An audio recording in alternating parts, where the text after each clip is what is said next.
Symptoms of autism are typically present after the first birthday, but before the age of 3 and are usually lifelong.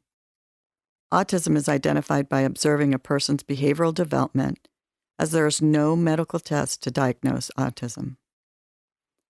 There are unique challenges in monitoring their prevalence due to the complex nature of their spectrum of disorders, the behavioral rather than biological criteria for diagnosis, and changes over time in how communities identify and serve children with autism.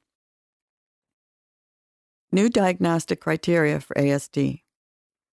Persistent deficits in social communication and social interaction across multiple contexts. Restricted, repetitive patterns of behavior, interests, or activities as manifested by at least 2 of the following, currently or by history. Symptoms must be present in the early developmental period.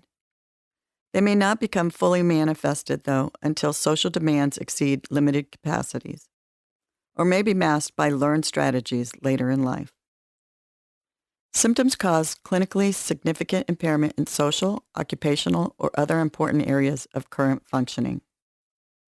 These disturbances are not better explained by intellectual disability or global developmental delay. Intellectual disability and autism spectrum disorder frequently co-occur to make comorbid diagnosis of autism spectrum disorder and intellectual disability. Social communication should be below that expected for general developmental level. ASD Today.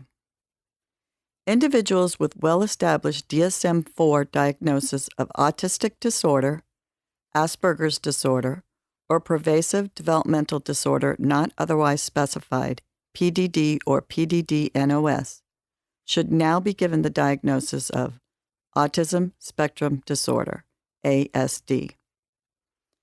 Individuals who have marked deficits in social communication, but whose symptoms do not otherwise meet criteria for autism spectrum disorder, should be evaluated for social, pragmatic communication disorder. Some of the issues with autism are executive dysfunction, a central deficit of autism and Asperger syndrome. Executive function problems seen in people with autism and Asperger's are difficulty in planning activities, problems with organizational skills, impulsivity, difficulty going from plan A to plan B, problems with transitioning from one thing to another, or they may have a difficult time monitoring their words and actions.